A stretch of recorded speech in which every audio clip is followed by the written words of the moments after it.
Hey guys, if you're looking for a good hand blender to keep around your kitchen, I want to give you a review and even a product demo. That way you can see if this is the right one for you. So I do really like this one.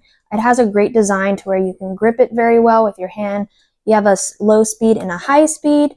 It's awesome for pureeing food. I use it for soups. Even for the simple things like mixing up a protein shake, it works great. So let's just go ahead and see how it works. I have it plugged in right now, and you can just stick it right in there.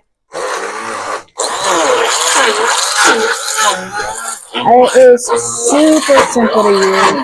I won't make you watch the whole thing. I'll let you see the finished product. Okay guys, so I timed it, and in just a minute I have really creamy mashed potatoes. This is the first time I've done potatoes with it, and I'm thoroughly impressed with how quick it was. It was mess-free, and they are super creamy, and I love it.